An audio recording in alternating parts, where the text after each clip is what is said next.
আজকের প্রসঙ্গ অনেক বড়, আসছে সে কথায় পরে। শর্টকাটে বললে আজকের প্রসঙ্গ বাংলাদেশের অর্থনীতি, ইরানের উপরে হামলা, ট্রাম্পের এই প্রসঙ্গে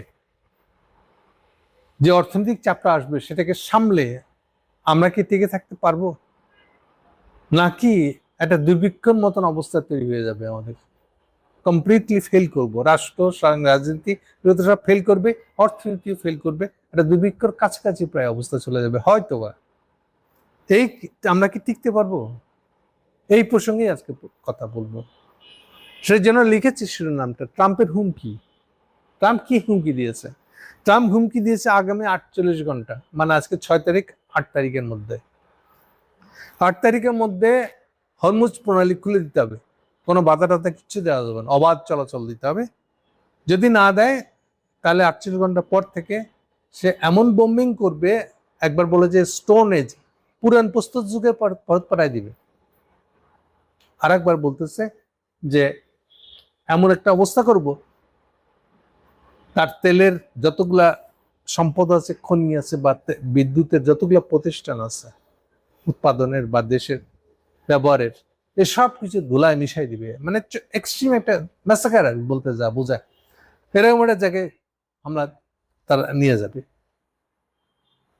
পাল্টা ইরান আগেই এই 48 ঘন্টাটা তারা কিছু মানে না, উল্টা তারাও হুমকি দিয়েছে যে এটা করা হলে আমরাও এই মিডল ইস্টে যতগুলা আমেরিকার পক্ষের দেশ আছে, কমপক্ষে সপ্তাহ তো আছে, এদের সবার অর্থনীতি ডুবে যায় জানা। সেম হামলা আমরা একইভাবে তাদের যত স্থাপনা আছে সবগুলো আমরা উড়িয়ে দেবো। হোয়াটএভার, মোটা দাগে বললে পরে ইকোনমিটা যদি এই সংঘাতের জায়গায় চলে যায় তাহলে ইকোনমিতে কি হবে? প্রথম কথা হলো গ্লোবাল ইকোনমি একটা মারাত্মক ধরনের ধস নামবে গ্লোবাল ইকোনমিতে। কিন্তু এটা শুধু ইরানের না, শুধু মিডল ইস্টার্ন না, শুধু তেল ভিত্তিক ইকোনমি না, এটা আমাদের মতন দেশ এটার মধ্যে ডুবে যাবে। আমাদের তো সবার আগে ডুবে যাবে। একটা বিরাট ধরনের ইকোনমিক চাপে গ্লোবালি, শুধু বাংলাদেশ না, গ্লোবালি সমস্ত দেশ একটা প্রচন্ড প্রচন্ড, এবং সেটা রিকভারি হতে মিনিমাম 3 বছর, 1 থেকে 3 বছর লাগবে, এবং সেটা আসন্ন, সবচেয়ে কম করে হলেও এইটা হবে। মানে যদি আজকে থেকে এই যুদ্ধ থেমে যায়, এরপরও একটা 1 বছর ধাক্কা খাবো আমরা গ্লোবালি সবাই।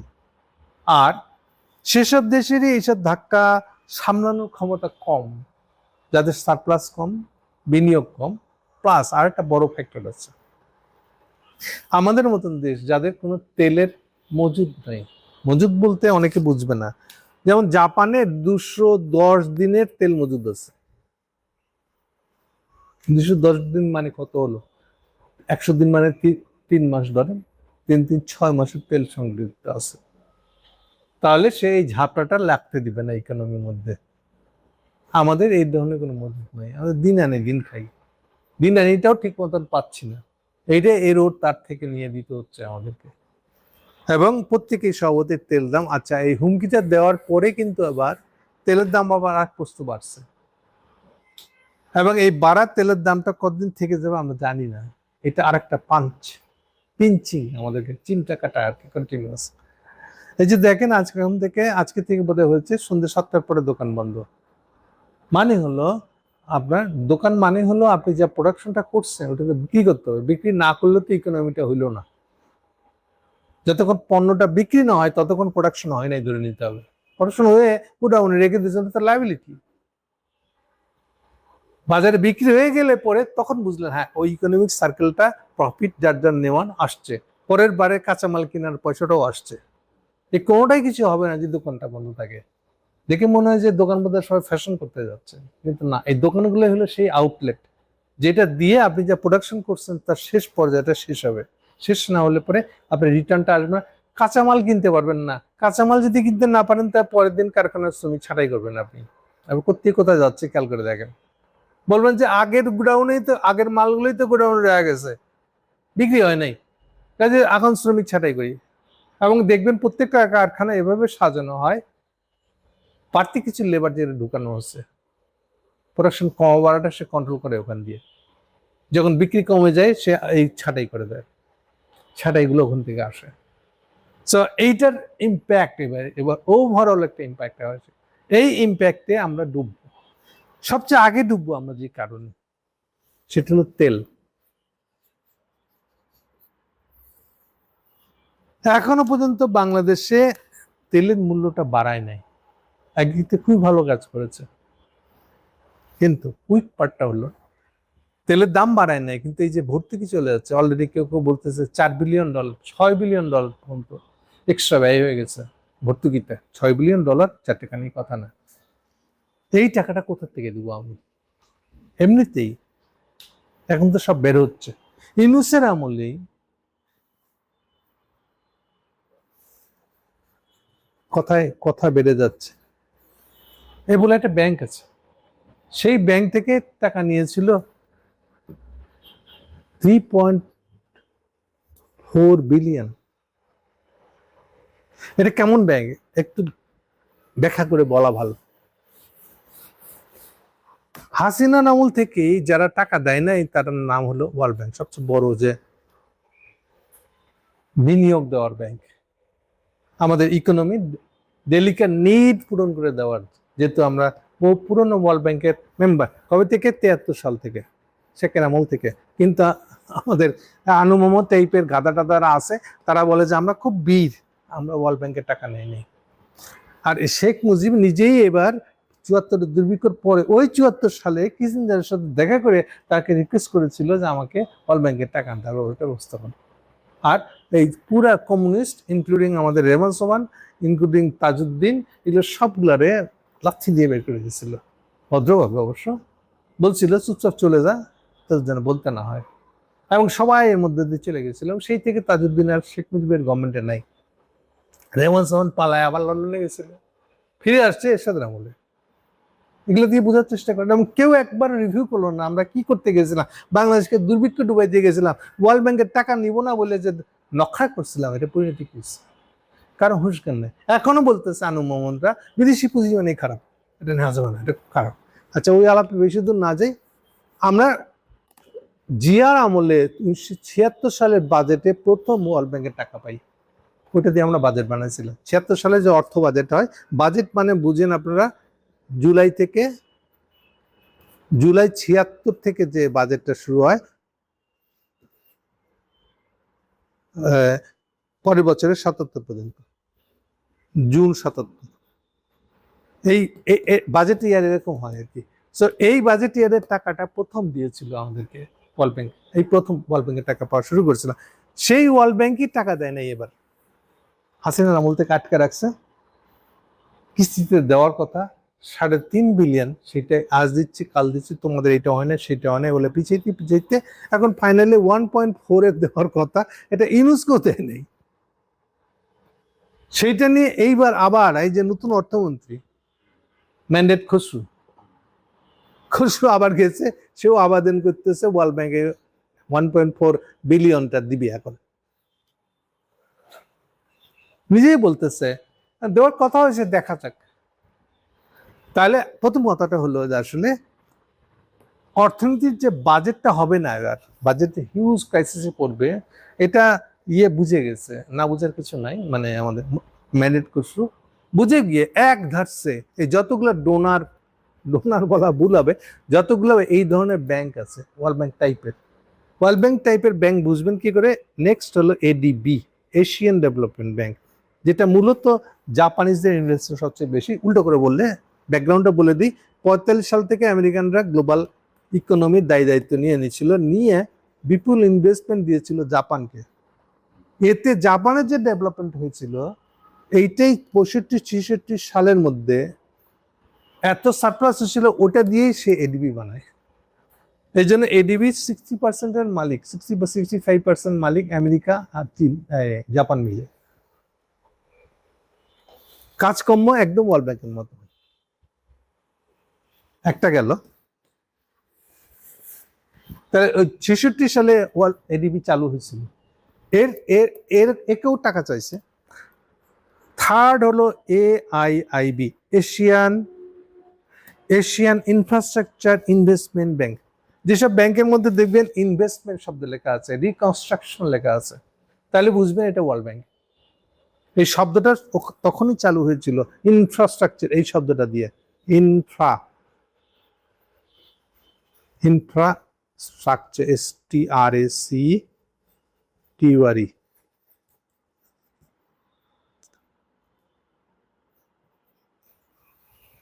এইটাই নতুন ধারণা আসলে। IMF ওয়ার্ল্ড ব্যাংক বলতে সবসময় ইনফ্রাস্ট্রাকচার এই শব্দটা দিয়ে বুঝতে হবে আপনাদেরকে। এটারই বাংলা আমরা করেছি উন্নয়ন। ইংরেজি অনেকগুলো শব্দ আছে, ইনফ্রাস্ট্রাকচার আশেপাশে আরো দুটো শব্দ থাকবে। একটা শব্দ হবে রিকনস্ট্রাকশন। অরিজিনালি ওয়ার্ল্ড ব্যাংক শব্দটার অর্থ হলো যে রিকনস্ট্রাকশন অ্যান্ড ইনফ্রাস্ট্রাকচার, ইনভেস্টমেন্ট। কোন ইনভেস্টমেন্ট? 2-4 টাকা না, 2-4 ইভেন বিলিয়ন ডলারও না, কিন্তু কোটি কোটি বিলিয়নের ইনভেস্টমেন্ট। তাহলে ওর কাজ হচ্ছে ইনফ্রাস্ট্রাকচার মানে অবকাঠামো, মানে ইনফ্রাস্ট্রাকচার বাংলা অবকাঠামো। অবকাঠামো মানে যেটা আগের দিনও আপনাদেরকে বলেছিলাম আমি, যে বাজেটের ADP অ্যানুয়াল ডেভেলপমেন্ট প্রোগ্রাম জিনিসটা হলো ওই আপনার বাসার পাশের খালটা এবার একটা কালভার্ট বানায় দিবে কিনা। যদি কালভার্ট বানা দেয় তাহলে এইবার আপনার বাসায় আশপাশের জমিতে যা ফসল হয় ওটা মাথায় করে এইবার ব্রিজের উপর দিয়ে, কালভার্টের উপর দিয়ে নিয়ে বাজারে যেতে পারবেন। 1 কিলোমিটার দূরে বাজার আছে, যাইতে পারছেন না আপনি এই জন্য। তাহলে ইনফ্রাস্ট্রাকচার হলো ওইটাকে যদি সে বানিয়ে দেয় সরকার, তাহলে আপনি একটা অর্থনীতির মধ্যে ঢুকতে গেলেন। এবার বোঝা গেছে ক্যাপিটালিজমের ভিতরে একটা, প্রত্যেকটা দেশের ভিতরে একটা ক্যাপিটালিজম আছে। এই ক্যাপিটালিজমের চক্রের মধ্যে মেম্বারই হইতে পারবেন না। মেম্বার হয় না কারা কারা? ভিক্ষুক, বয়স্ক মহিলা, চায় চিনতে খায়, মানে হলো সে ক্যাপিটালিজমের বাইরে বেড়ে গেছে। আপনি যতই নিয়ম বানাইতেছে, বাজেট দিতেছে, ও মহিলার কিছু যায় আসে না, কারণ সেইটার ভিতরকার কেউ না। গ্রামীণ ব্যাংকের ভিতর দিয়ে কিছু 2-4 টাকা দিয়েছেন, দেওয়ার পরে সে এইবার মুড়ি ধান কিনে ঢেকিতে ছাইটা মুড়ি বানায়, হাটে হাটে মুড়ি বেচে, এই সেই ইকোনমিতে ঢুকলো ক্যাপিটালিজম। ডেফিনেটলি এই ঢুকলো। কমিউনিস্টরা পছন্দ করবে না বুঝে, গাদা তো, এটা অনেক কথা বলবে, ওদের কথা শুনেন না। সোজা কথা হলো যে এই ADP মানে হলো লোকগুলোকে আরো বেশি সক্রিয়ভাবে ইকোনমিতে ঢুকানো। ইভেন এটা ওয়ার্ল্ড ব্যাংকও জানে যে আমি যদি নতুন নতুন অর্থনীতিটা চাচ্ছি, দিতে চাচ্ছি, এই বছরকার বাজেট দিতে চাচ্ছি, এটার পরেও বেশ কিছু বিধবা মা টাইপের ছেলেরা, নিজেরাই গরিব ছেলেরা, এমনি তো দেখে না, বউয়ের অজুহাত দিয়ে দেখে না, নানান কারণ আছে, বুড়া বাবা কিংবা বুড়া মা তাকে দেখতেছে না, এখন ওদেরকে বাঁচাবে কে? ও তার মানে ইকোনমির পার্ট না। তাহলে ওকে ঢুকানোর জন্য ADP প্রোগ্রাম নেয়। যখন দেখে যে আমার প্রোগ্রাম নেওয়ার পরেও হয় নাই, তখন ওয়ার্ল্ড ব্যাংকের আর একটা কাণ্ড করে, এই যে আপনারা বলেন বিধবা ভাতা, কই থেকে দিচ্ছে ওয়ার্ল্ড ব্যাংক? এখনো প্রতি বছর বাংলাদেশকে 400 মিলিয়ন, মিনিমাম 400 থেকে 600 মিলিয়ন ডলার এর একটা বাজেট দেয়, যে ওদেরকে একটা মাসিক ভাতা দিবা, এই বিধবা ভাতা। কারণ আমি যে ইকোনমি দিই না কেন, ওদেরকে টাচ করে না, এটা তো না খেয়ে মরবে। সো আমি তোমাকে বেশি লাগে না টাকা, 400 থেকে 600 মিলিয়ন লাগে, এর একটা বাজেট ওয়ার্ল্ড ব্যাংক অনুদান হিসেবে দেয়। কোনো সুদ নাই কিন্তু, এটা কোনো ইয়ে না, ধার না, কিন্তু এটা একবারে দিয়ে দেয়, খাইয়ে দেয় শেষ। এটা ওয়ার্ল্ড ব্যাংক তখনও দিত, এখনো দেয় বলে আমি নিশ্চিত। এনিওয়ে, তাহলে ADPর ভিতরে ওই এই টাকাটাও থাকে, বোঝা যাচ্ছে? ফলে এই যে ইনফ্রাস্ট্রাকচার যেটাকে বলতেছে, এটা খুব দূরের বিষয় না আসলে। এই যে আপনার বাসা থেকে বেরিয়ে মাথায় করে ফসলটা নিয়ে হাটে যেতে পারবেন কিনা নির্ভর করতেছে কালভার্টটা আছে কিনা। ওই কালভার্টটা ADP। এবার বুঝেন, তাহলে ADPর কাজ হচ্ছে আপনাকে হেল্প করা ক্যাপিটালিজমের ভিতরে গ্লোবাল বাংলাদেশের ইকোনমিটার মধ্যে সক্রিয়ভাবে আপনি পার্টিসিপেট করতে পারেন কিনা, অংশ নিতে পারেন কিনা, তাহলে না কিছু ইনকাম হবে। এই ADP মানেই তাই। এইটাকে আমরা এই উন্নয়ন বলা শুরু করছি। এইটাই 45 সালের পরে দুনিয়ার নতুন নিয়ম। 45 সালের পরে, কিন্তু এর আগে কোথাও এই শব্দটা পাবেন না, নিশ্চিত করে দিচ্ছি আপনাদেরকে। এইটাই এই যে 44 সালে, অ্যাকচুয়ালি 44-45 সাল জুড়ে যখন IMF এর জন্ম হয়েছিল, তখনকার আইডিয়া এটা। আমি এর চেয়ে বেশি এখন যেতে চাচ্ছি না, ওইসব দিকে গেলে পরে আমার মূল কথা হারিয়ে যাবে। ওকে, তাহলে আমাদের এই টাকা নাই, এই জন্য আমাদের বুদ্ধিমান ম্যান্ডেট খুসরু ওয়ার্ল্ড ব্যাংকের কাছে গেছে, ADPর কাছে গেছে, আর গেছে AIB, AIBটা হলো এ কালের 13 সালের পরে, খুব সম্ভবত 15 সাল থেকে এটা ফাংশনাল হয়েছে। চায়না নেটিতে আরেকটা ডেভেলপমেন্ট, এই জন্য ডেভেলপমেন্ট ব্যাংক বললে বুঝবেন এই যে ওয়ার্ল্ড ব্যাংক টাইপের প্রতিষ্ঠান, ইনফ্রাস্ট্রাকচার যারা গড়ে দেয়, অবকাঠামো গড়ে দেয় যারা, যাতে আপনি সহজে একটা ব্যবসা বাণিজ্য কিছু একটা করে খাবেন। তো অনেক সময় এই যে আপনি দেখতেছেন নারী উদ্যোক্তাদেরকে দেওয়া হবে, একই মূল ফান্ড একটাই, মূল ফান্ডটা নানান নামে দেওয়া হয়, এই হলো ফারাক। আর এই যে মুক্তিযোদ্ধা ভাতা, এটা কোথায়, এটা কি আসলে? ওই যে 400 থেকে 600 মিলিয়ন দিচ্ছে, ওইখান থেকে সরকারের ইচ্ছা এটা যে নামে মুক্তিযোদ্ধা ভাতা নামে বয়স্কদেরকে আছে, নাম দিচ্ছে। এইটাই জিয়া রহমানের আমলে কাজের বিনিময়ে খাদ্য কর্মসূচি, খাল খনন, এই টাকাটা আমি পেয়েছিল, ওইটাই ওই যে এখান থেকে। বোঝা যাচ্ছে সবকিছু কিন্তু খুব সহজ মনে হইতেছে, বোঝা যাচ্ছে চক্ষুন খুললে বুঝছি তাহলে ঘটনাটা কি। তখন তো এই জিনিসটা আরো বেশি ছিল। ওয়ার্ল্ড ব্যাংক শুরুর দিকে যে কোনো দেশে লোন দিতে গেলে অনুদানে দিতে হয়, কারণ লোন নেওয়ার মতন শোধ দিব ফেরত দিব এই মুরুদিতে নাই, ইকোনমির অত অবস্থা নেই, এই জন্য শুরুর দিকে থেকে অনুদান দিতে হয়, বিরাট একটা অংশ। তার মধ্যে এই যে বলা, এই ফিগারটা সবসময় ছিল আমাদের দেশে আমার জানা মতে। এনিওয়ে, তাহলে এই যে মুক্তিযোদ্ধা ভাতা পর্যন্ত ওইটাই আসলে কাজের বিনিময়ে খাদ্যের গম ওখান থেকে আসছে আসলে। Anyway, Asian infrastructure investment bank, এইটা চায়নারা শুরু করলো যখন ওবামার আমলে, যখন ওবামারা জ্ঞান করতেছিল, এগুলো করতে দিবে না হ্যান ত্যান বলতেছিল, ওবামা বারে এটা প্রচন্ড বিরোধিতা করে গেছে, কিন্তু এর জন্মের সময় বলেছে এটার কি দরকার, এটা ইভেন অস্ট্রেলিয়ার মেম্বার হবে কিনা, অস্ট্রেলিয়া, উত্তর কোরিয়া, দক্ষিণ কোরিয়া, এই টাইপের, অস্ট্রেলিয়া, দক্ষিণ কোরিয়া, তাইওয়ান, এরা এটার ভিতরে যাবে কি যাবে না, এটা নিয়ে প্রচন্ড ক্যাম্পেইন করেছিল ওবামা, যত ধরনের খারাপ ক্যাম্পেইন করা যায় সব করছিল, ঠিক নাই। শি জিনপিং খুব কঠোর হস্তে 2013 থেকে এইসব তর্কগুলো হচ্ছিল, হতে হতে এইটা পরিপূর্ণ হবে চাইনিজের মালিকানা। চাইনিজরা এর মালিক বোধহয় 30%, উদার আবার ইন্ডিয়াকে দিচ্ছে 10%, কোন ওয়েস্টার্ন কান্ট্রিকে দেয় নেই অলমোস্ট। এনিওয়ে, এই ধরনের একটা ওই একই ইনফ্রাস্ট্রাকচার ব্যাংক বা ডেভেলপমেন্ট ব্যাংক, আমরা ফাইনালি গেছি AIB কাছে। সর্বশেষ প্রধানমন্ত্রীর সাথে AIB মিটিং করতেছে, এটা একটা ছবিও দেখতে পাবেন আপনার ভিডিওতে, গত 2-3 দিনের ভিডিও, মানে নিউজগুলো যদি দেখেন পাবেন আপনি AIB ব্যাংকের। এনিওয়ে, এখন খবর বেড়াচ্ছে যে আসলে আমাদের ইউনূস সাহেব এটা থেকে 3.4 বিলিয়ন ব্যাংক ধার নিয়েছিল, স্বীকার করে না, কিন্তু আমরা খুব একটা বলি না এটা, এখন জানা যাচ্ছে এসব তথ্যগুলা। কেন বললাম এটা?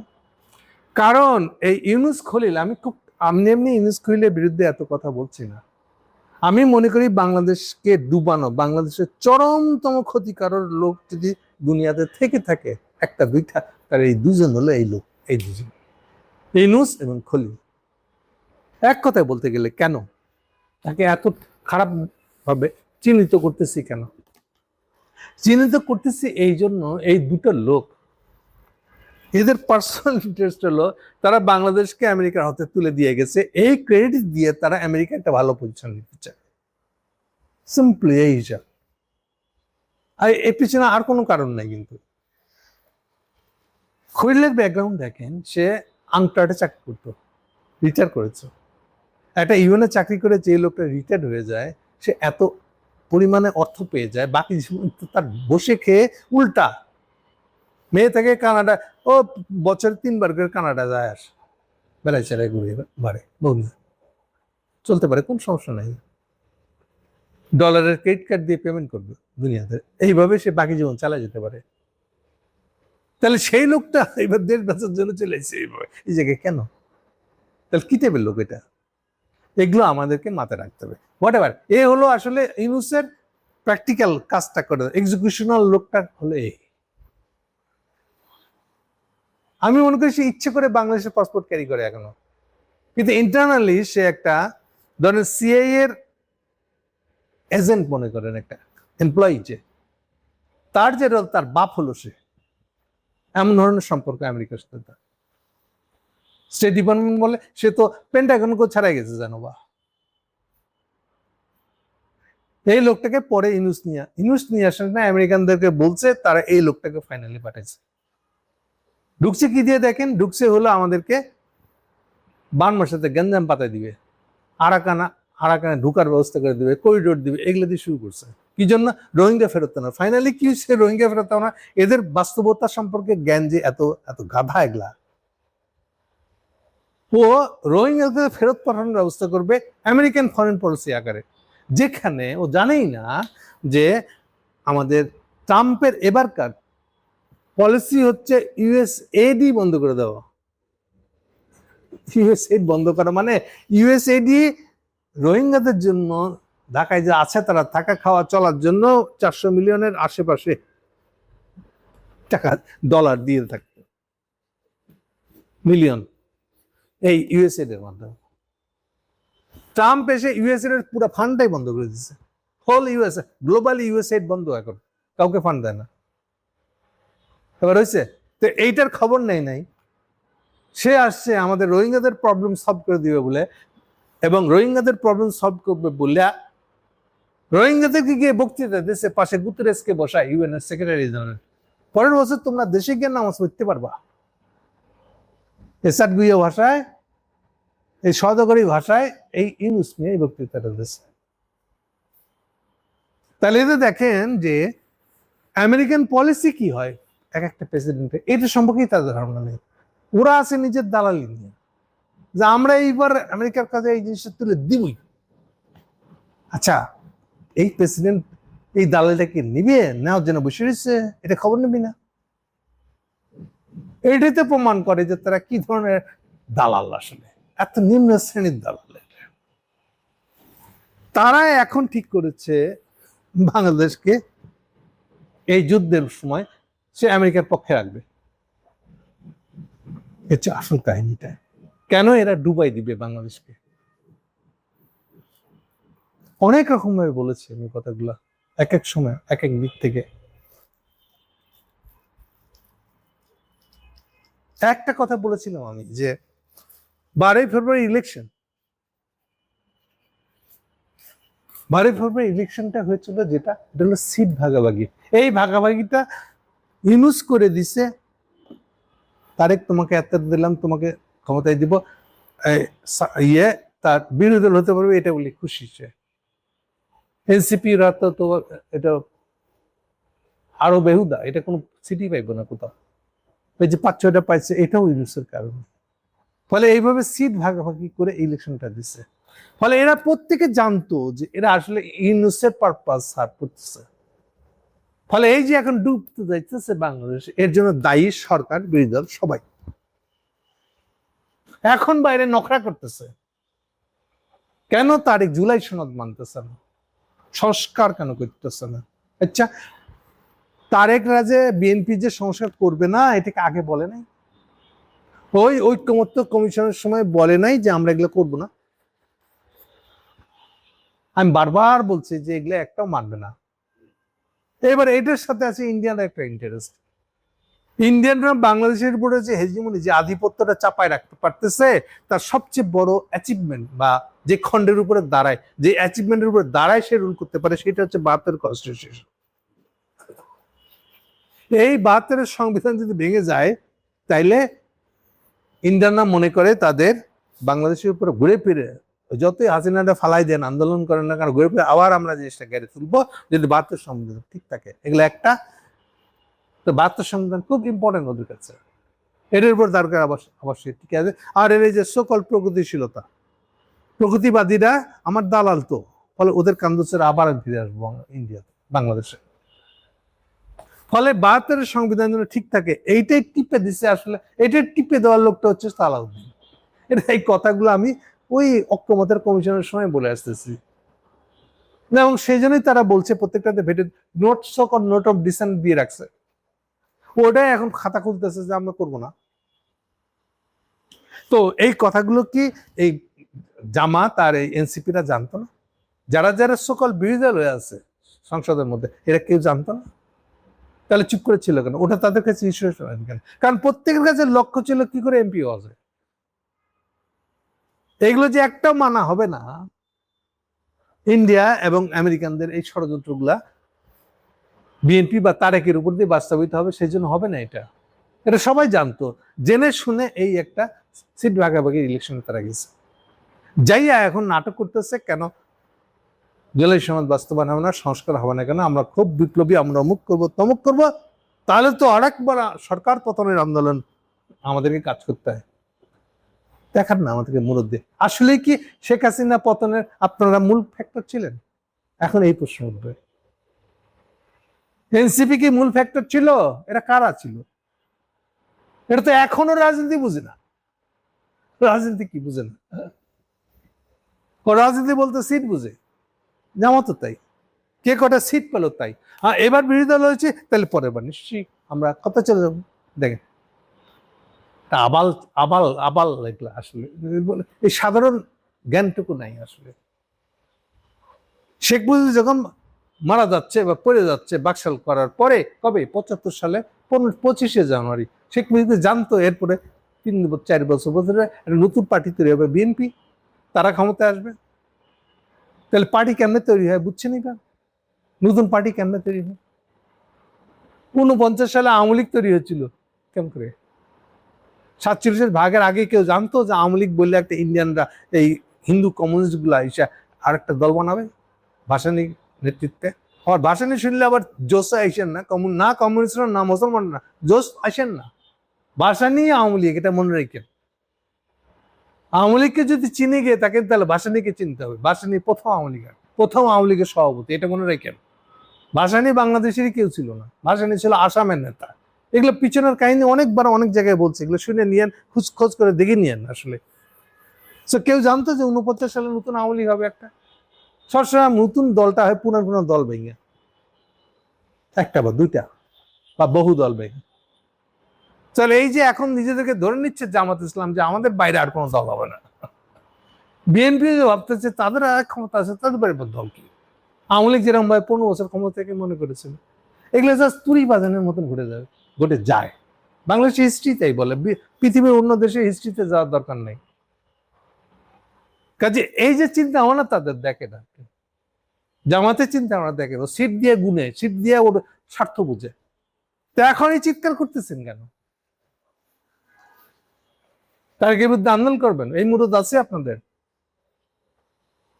এই জন্য আমি বলেছিলাম, যদি সত্যি জ্ঞান বুদ্ধি থাকে, আচ্ছা ঠিক আছে করছেন, ভুল করে ফেলেছেন, এখন কি করতে হবে? এখন যেটা করতে হবে, বাংলাদেশের ইকোনমিটাকে বাঁচাতে হবে। আর নাইলে দাঁড়ায় দাঁড়ায় চেয়ে চেয়ে দেখবেন এটা দুর্ভিক্ষের দিকে চলে যাচ্ছে।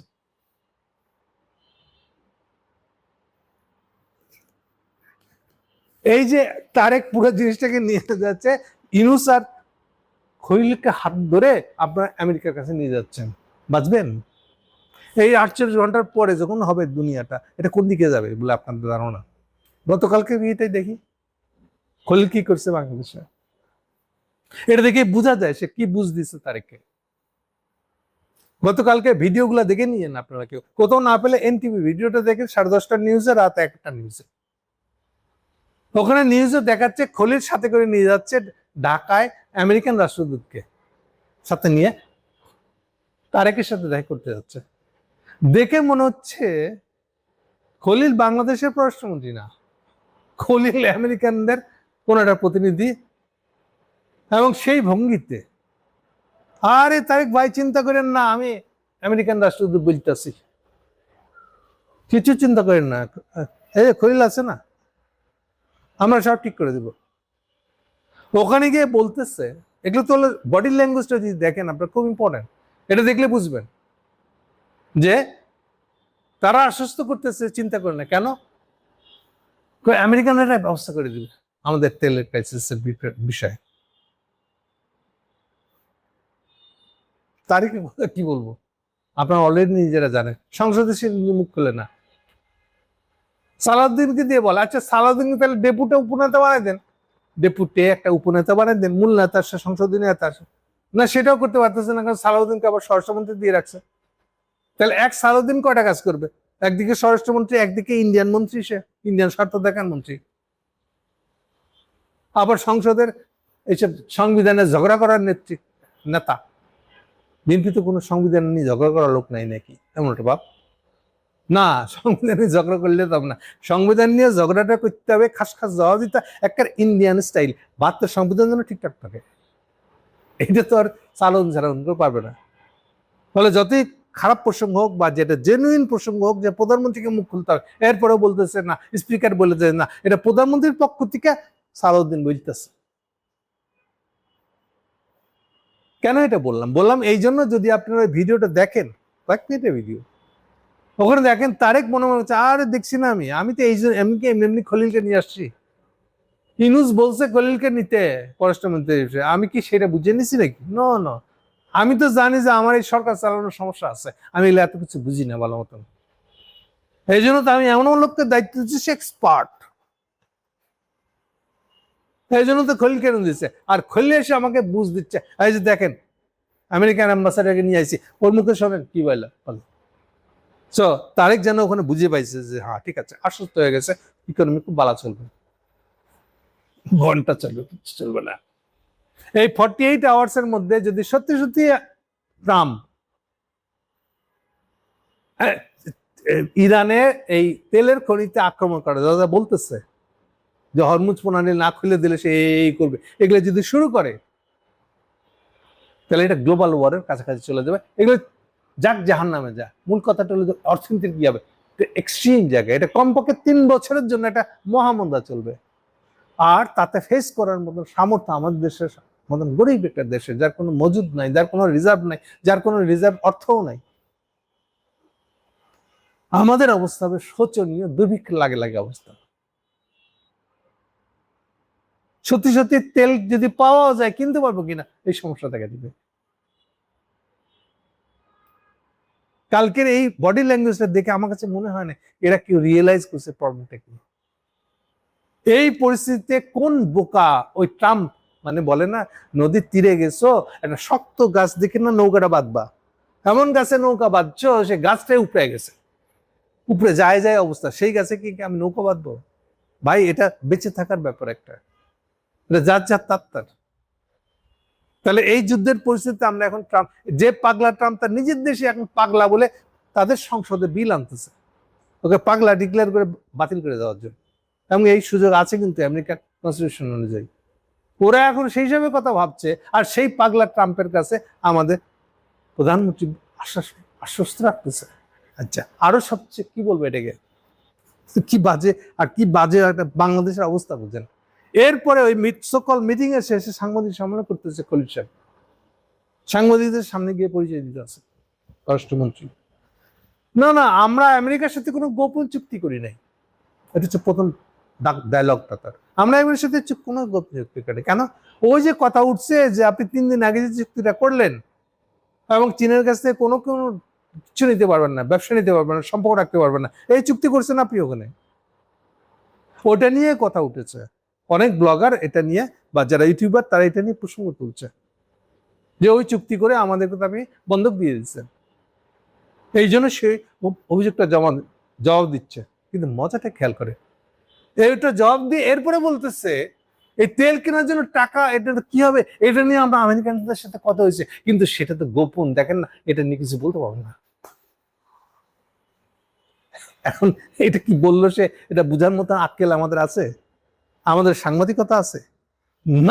সাংবাদিক ওখানে তাকে জিজ্ঞেস করলো, আপনি প্রথমেই বলতেছেন কোনো গোপন চুক্তি নাই, গোপন সম্পর্ক না, আবার নিজেই বলতেছেন না এটা তো বলা যাবে না, আমেরিকা আপনাকে হেল্প করবে। এই ট্রাম্প, যে ট্রাম্প মাদুরোকে তার ভেনেজুয়েলা থেকে উঠায় নিয়ে আসছে ছিনতাই করে, এখন বলতেছে ইরানে হামলা করে ইরানের তেল সে দখলে নিবে।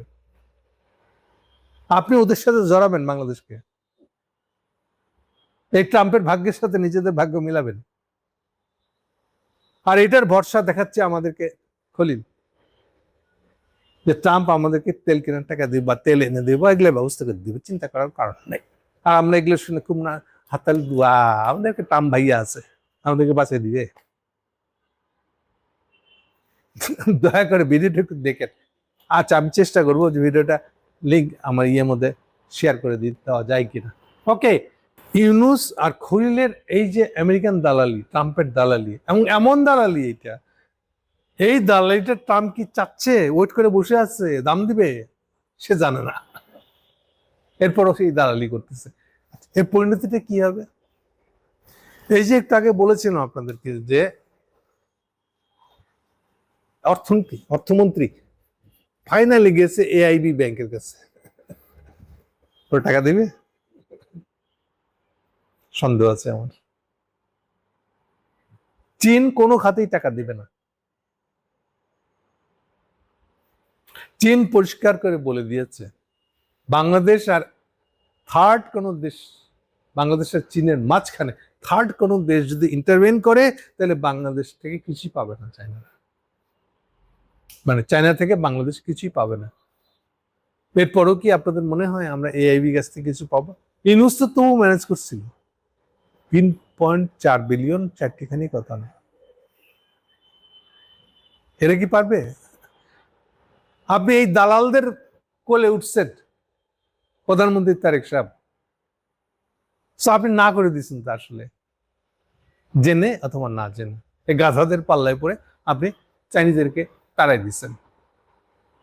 এখন পরিণতি কি হবে বুঝতেই পারতেছেন। তাহলে একদিকে আমাদের ইকোনমি ডুবতেছে, আমরা যে এখানে কোনো পুঁজি পাবো, এখানে যে কোনো ঋণ পাবো। আচ্ছা, আর একটা শব্দ আমি পাঠকদেরকে করে দিই, মনে পরিচয় করে দিই, যেখান থেকে শিখবেন আপনারা। সবসময় খেয়াল রাখবেন, এই রিপোর্টটা ভালো করে খুঁজবেন। ম্যান্ডেট খসরু সে একটা শব্দ ইউজ করতেছে, ওই শব্দটা আছে কিনা দেখবেন, তাহলে বুঝবেন। বাজেট সাপোর্ট, বাংলায় সহায়তা, বাজেট সহায়তা। বাজেট সহায়তা মানে হলো ক্যাশ ডলার, ক্যাশ বৈদেশিক মুদ্রা, ডলার বা ইউয়ান। আমি যে এই কথাই বলতেছি তার প্রমাণ হলো ম্যান্ডেট খসরু সব জায়গায়, এই যে তিনটা ব্যাংকের নাম দেখালাম, ডেভেলপমেন্ট ব্যাংক, ইনফ্রাস্ট্রাকচার ব্যাংক, সব জায়গায় বলতেছে আমি ওদের কাছে বাজেট সাপোর্ট চাইছি। বাজেট সাপোর্ট এটা কেউ দিবে না, ইনক্লুডিং ওয়ার্ল্ড ব্যাংকও দিতে পারবে না। এটা হয় নাই, সেটা হয় নাই বলে অভিযোগ তুলবে, সেটা পুরো ইউনুসের আমলে তুলে গেছে, ওয়ার্ল্ড ব্যাংক কোনো টাকা দেবে। সো এই আমলও দিবে এটা। তো এইটা দেখে বুঝবেন, যখনই বুঝবেন বাজেট সহায়তা মানে হলো ক্যাশ ডলার। এমনিতে ক্যাশ ডলার কোনো ইনফ্রাস্ট্রাকচার ব্যাংক দিতে চায় না। প্রজেক্ট হিসেবে নেন, প্রজেক্টের ভিতরে যদি বলেছি আগের দিনের উদাহরণ দিয়ে, 1 বিলিয়নের প্রজেক্ট হলে তার থেকে বড় জোর যদি 40%, মানে 400 মিলিয়ন যদি আপনার ক্যাশ ডলার বাংলাদেশ ব্যাংকে চলে আসে, ওইটা বাপের ভাগ্যই আমাদের। ওরা ওইভাবে দিতে পছন্দ করে। ম্যাক্সিমাম 40% ওখান থেকে আপনি নিজের ইকোনমিতে ঢুকাইতে পারবেন, তার বেশি পারবেন না। সেই জন্য ওরা চায় না। খুব বিশেষ খাতির থাকলে, এই যে বিশেষ খাতির থাকলে বাজেট সাপোর্ট টাইপের সহায়তা দিবে। মানে বাজেট সাপোর্ট মানে আপনার যেটা ডাইরেক্ট ক্যাশ ডলার বা ইউয়ান হিসাবে আপনার বাজেটে ঢুকবে, ওই জন্য বাজেট সাপোর্ট। একটা উদাহরণ দিয়ে বুঝবেন। আমরা ভিতরের কাহিনী শুনতে চাই না, কিন্তু সবই কিন্তু আমি ডেইলিকার নিউজ পেপার পড়ে আপনাদেরকে দিচ্ছি। এই যে আপনারা পদ্মা সেতু হাসিনা বিরাট শুনবেন, বলতে বলতে কানজালা বালা করে দিচ্ছে। ব্রিজ চালু হলে পরে কয়েকবার সে ইউনুসকে চুবাবে, তার গল্প বলে শেষ করে ফেলাইছে, খালেদা জিয়াকে চুবাবে। এই ব্রিজটা যখন তৈরি শেষ হয়ে যায়, কিন্তু চাইনিজ কন্ট্রাক্টরদের পে করা হয় নাই, বেতন যা বকেয়া শোধ করা হয় নাই। হাসিনার হাতে ডলার নেই, কেমন করে কি করবে? এখন সে তো উসফুস করে লাফাইতেছে, ব্রিজ চালু হইলে তো আমার একটা হিউজ অ্যাচিভমেন্ট দেখাইতে পারবে। তখনও চাইনিজদের কাছে বুদ্ধি চাইছে, একটা কিছু তো করেন ভাই। চাইনিজরা দয়া করে একটা বুদ্ধি দিচ্ছে। কি বুদ্ধি? কাজ করো, তোমরা ওই এআইআইবির কাছে যাও, গিয়া ওদের কাছে বাজেট সহায়তার নাম করে তোমরা 400 মিলিয়ন নিয়ে আসো। আমি বলে দিতেছি, দেবে ওরা। ওই 400 মিলিয়ন নিয়ে এসে তুমি চাইনিজ কন্ট্রাক্টরকে দিবা। তাই দিয়ে পদ্মা সেতুর হ্যান্ড ওভার হয়েছিল হাসিনা সরকারের কাছে, তাই থেকে এটা উদ্বোধন হয়েছিল। নাইলে ওই বছর উদ্বোধন হইতো না, ওই যেহেতু বকেয়া টাকা কন্ট্রাক্টরের টাকা দিতে পারে নাই। তাহলে এবার বুঝতে পারছেন বাজেট সাপোর্ট কথাটার অর্থ কি। এই জন্য এখন খালি ম্যান্ডেট খসরুর মুখে শুনবেন বাজেট সাপোর্ট, বাজেট সাপোর্ট, তাহলে বুঝবেন কাহিনীটা কি। এইবার বাজেট সাপোর্ট যে কোত্থেকে পাবে তার কোনো দিশা আমি দেখতেছি না। এই বাজেট সাপোর্টের একটা বড় অংশ হচ্ছে চাইনাদের কর্তৃত্ব। এবার তো বাজেট সাপোর্ট, ও তো প্রজেক্টও চাচ্ছেন না, আপনি তিস্তা প্রজেক্ট চাইলেও হবে না তো আপনার, ডাইরেক্ট বাজেটের মধ্যে ইউয়ান ঢুকে, ফরেন কারেন্সি ঢুকে এমন হইতে হবে। কাজে এটার দিকে তাকায় দেখেন বাজেট সাপোর্ট টাইপের আলাপ এখন কেমন, কোন দিকে যাচ্ছে, এটা দেখলে আপনার ডেইলি নিউজের হদিশ পাবেন, চীনের সাথে সম্পর্কটা কোথায় যাচ্ছে তা টের পাবেন। তাহলে এই যে দেখেন আমাদের অর্থনীতির ফিরে যদি বাঁচাতে হয়, আমাদের যেখানে একদিক থেকে দেখলে মনে হয় এই যে দোকান বন্ধ করে দিচ্ছে এটা ওদের খুব ভালো হয়েছে, তেলের উল্টাটা দেখেন, আপনি যত এই দোকানদারি কমাবেন এটার মানে হলো যে আপনার বিক্রি কমে যাবে, এই বিক্রি কমায় এফেক্টটাই গিয়ে অর্থনীতি হিট করবে। আচ্ছা, অলরেডি গতকালকে এই আমাদের ম্যান্ডেট খসরু আরো কিছু কথা বলে দিয়েছে। ও বলতেছে সামনে মুদ্রাস্ফীতি আসন্ন, ও কোনো কিছু রাগডাক করে না, আগে সুযোগ পাইছে যে এবার তো চালাই দেওয়া যাবে, ইরানের যুদ্ধের কথা বললে ওর কাঁধে চাপা দেওয়া যাবে, সে সোজা বলে দিচ্ছে জিনিসপত্রের দাম বেড়ে যাবে, তেলের দাম বেড়ে যাবে, তেলের ভর্তুকি উঠাই দিয়ে তারা কিন্তু তেলের দাম বাড়াবে, এগুলো ইঙ্গিত সে দিয়ে দিচ্ছে। এবার কি বুঝতে পারতেছেন ইকোনমিটা কোথায় যাবে? আচ্ছা, ভয়াবহ একটা দিক আছে। মানে কি বলবো, এরা কি আমাদের মতন ভাত খায় না, মাটিতে পা দিয়ে চলে না? ইউনূস সাহেবের মতন লোক দেখেন যাওয়ার আগে আর একটা আকাম করছে, পে স্কেল, বেতন বাড়ানোর বুদ্ধি করে দিয়ে গেছে। কত শেয়ানা দেখেন, ধূর্ত একটা, শয়তান একটা। পে স্কেল নিজে বাস্তবায়ন করবে না, পরে সরকার করবে। আচ্ছা, তো পে স্কেল বানাতে বলছে কে? পে স্কেলটা হলো 100 থেকে 140% বেতন বাড়বে। যারা যারা সরকারি চাকরি করেন বা চাকরি করেন তার মুখ খুব খুশি লাগবে। এই যে বেতনটা বাড়বে, যেমন বেতন বাড়বে আপনার চাউলের দামটা এর 2.5 গুণ হয়ে যাবে। প্রত্যেকটা পণ্যের দাম যা এখন 1 টাকা হয় যদি, তখন 2.5 টাকা কিনবেন। তাহলে কি হলো, যে বেতনটা বাড়বে ওটা ওখানে চলে যাবে। কোনো বেতন বাড়ানো কখনোই যারা বেতনভোগী তাদের লাভ হয় না, বরং হাসিনা আমলে যে 13% জায়গায় চলে গেছিল মুদ্রাস্ফীতি, এই 13% মুদ্রাস্ফীতিটাই যখন প্রবাসী আয় মিলাই ইউনূসের 1.5 বছর এটা যখন একটা জায়গায় থিতু হয়েছিল, আমরা যারা যারা গরিব মানুষ বেতন কম পাই, ঢাকায় বউ রেখে ফ্যামিলি রেখে চলা যাচ্ছিল না, বউকে রেখে আসছি গ্রামের মানুষের গিয়ে, আর নিজে একটা মেসে গিয়ে উঠছিলাম, তারা আবার আস্তে আস্তে করে বউ ফেরত আনছে, একটা আবার বাসা ভাড়া নিচ্ছে ছোট করে। তার মানে ইকোনমিটা মূল জিনিসটা পে স্কেল না, ইকোনমি ভালো করেন, খেলাপি ঋণগুলো তোলেন, নিজে চুরি করে নিয়ে গেছে ওগুলো ফেরত আনেন, এগুলো ফেরত আনলে তো ব্যাংকগুলোর অবস্থা ভালো হবে, ব্যাংকগুলো ভালো হলে তাকে ভর্তুকি দিতে হবে না বাংলাদেশ ব্যাংকে।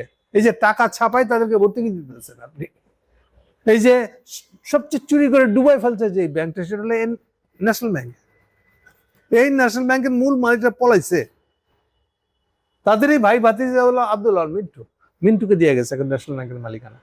মিন্টু যেদিন সরকার গঠন হয়েছে সেই দিন 1000 কোটি টাকা বাংলাদেশ ব্যাংক থেকে নিয়ে গেছে, 1000 কোটি ফলে ভর্তুকি দিতেছে। এগুলা ঠিক করেন, বেতন বানানো না। এটা হাতে নাতে প্রমাণ দেখেন, 1.5 বছরের ইউনূসের আমলে আমাদের মুদ্রাস্ফীতিতে ওখান থেকে বেশি নামাইতে পারে না, এখান থেকে নামায় 8.5-8.5 কাছাকাছি গেছে, তাও এখন থেকে এটা আবার বাড়বে। তাহলে মূল জায়গাটা খেয়াল করেন। শুনে মনে হয় আমি হলাম আপনাদের বেতন বাড়ানোর বিরুদ্ধে, আরে আমার বেতন বাড়লে কত কি লাভ। আচ্ছা, আমার যখন বেতনটা এখন 40,000 আছে, যখন 1 লাখ টাকা হয়ে যাবে, আরে বাবরে আমাকে কে রাখে। ও জানে না বাসায় আসতে আসতে থেকে বাড়িওয়ালা নোটিশ দিয়ে গেছে যে বাড়ি ভাড়া কিন্তু ডাবল দিতে হবে। নিশ্চয়ই ভালো লাগবে শুনে, তাই না? এখন মনে করে 5,000 টাকা দিতে, তখন 10,000 টাকা দিতে হবে, সাথে এই আনুষঙ্গিক বিল সেগুলো বেড়ে যাবে। তাহলে আলটিমেটলি কি হবে, বাচ্চারা লাগে মানাই লাগবে, বাস ভাড়া নিবেন। হাসিনার আমলে পুরো জিনিসটা এই যে 13%টা আউলাই গেছিল কিন্তু তেলের ভাড়া বাড়ানো থেকে শুরু হয়, অলওয়েজ তেলের ভাড়া থেকে। কারণ যখনই তেলের ভাড়া বাড়বে ওইটার উচ্ছিলায় সবাই দাম বাড়া দিবে, তেলের দাম বাড়ছে ভাই, আচ্ছা আপনার পটলের দাম বেশি কেন, না তেলের দাম বাড়ছে তো, ওই মস্তানগড় বগুড়ার থেকে ট্রাক আসতে ডাবল ভাড়া লাগে না, প্রত্যেকে উছিলা বানাবে তেলের দাম বাড়ছে বলে, ফলে এটা কোথায় যাবে জাস্ট আন্দাজ করেন। তাহলে এই যে এখন যে স্থিতিশীলতাটা আসছিল, এটাকে ভালো করা যেত খেলাপি দিনগুলোকে উদ্ধার করলে, সেটা না করে আমরা চলে যাচ্ছি কোথায়, পে স্কেল বাড়াবো। এটা নিয়েও কালকে কথা বলছে আর এক গাদামি, এই ম্যানের খুশু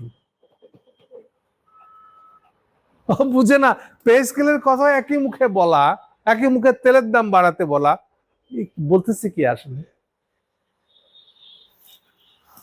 খুব ভালো না, পুরা তারেকের সরকার মনে হবে, কিন্তু এটা আসলে ব্যাকগ্রাউন্ডে ইউনুস সরকার। ট্রাম্পের কোলে উঠতে চাওয়া একটা সরকার, ইউনুসের খলিলের সরকার এটা, তাই না? আর আমাদের বীররা, হ্যাঁ, আগস্ট বিপ্লবের বীররা বলতেছে আর একটা বিপ্লবের জন্য নাকি তারা রাস্তায় নামবে, যেখানে অর্থনীতির কারণে দুর্ভিক্ষ লাগার মতো অবস্থা হয়ে যাবে। তখন কি আপনি রাস্তা আন্দোলন করবেন, নাকি আগে ইকোনমিটাকে ঠিক করার জন্য এইবার তারেকের উপরে প্রেশার ক্রিয়েট করেন? এগুলোর ভিতরে ঢুকেন, কি কি হইতেছে, কেন হইতেছে, এগুলো ছিল আপনাদের কাজ। দায় সারতেছে শফিক সাহেব জামাতে, আমরা বারবার বলেছি তেলের দাম নিয়ে একটু সংসদে আলোচনা করতে। আচ্ছা, সমস্যা খালি তেলের দাম? যখন হোল ইকোনমিটা বেশি ডুবে পড়বে, এটা কি খালি দেখে মনে হচ্ছে তেলের দাম থেকেই হলো, কিন্তু শুধু তেলের দাম নিয়ে আলোচনা করে কি করবো, দমকাইবেন? কি বলবেন এটা নিয়ে? আমাদের বক্তব্য আছে কোনো? কি বলবেন? খলিলকে বকতে পারবেন? খলিলের সিদ্ধান্তের বিরুদ্ধে না পক্ষে, এগুলো নিয়ে আপনাদের কোনো ভাবনা চিন্তা আছে? বলতে পারবেন? ওই আমেরিকান রাষ্ট্রদূতকে বগল দাবা করে নিয়ে তারেকের কাছে যাচ্ছে, আপনি কি এটা বিরুদ্ধে না পক্ষে? বলেন, কি বলবেন? বুঝছেন কিছু? ঠিক করে রাখছেন? আমরা জানি না। এই যখনই বলেন তেলের দাম নিয়ে আপনি কথা বললেন, এটা তো বোঝা যাচ্ছে যে আপনার পেটের ভিতরে কিছু নাই, এটা নেই, কিন্তু আমার নামে কথা নেই।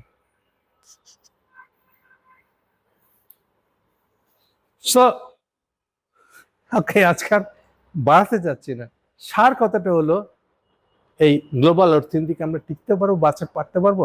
ইয়েস, আমি খুবই সন্দিহান। আমরা খুবই একটা বাজে অবস্থার দিকে ক্রমশ ধেয়ে চলে যাচ্ছি। সবচেয়ে বাজে অবস্থাটা হলো আমাদের দেশের ভিতরে না কোনো রাজনৈতিক দিক বা রাজনৈতিক দল, যার কোনো হুঁশ জ্ঞান আছে আমরা কোথায় যাচ্ছি। এটাকে ঠেকাতে গেলে কি করতে হবে, তার কোনো হুঁশ জ্ঞান কারো আছে? নাই। ও তাকে দোষ দিচ্ছে, ঠিক যেভাবে 12 ফেব্রুয়ারি নির্বাচন তারা শয়তানি করে ভাগবটরা করে নিয়েছে।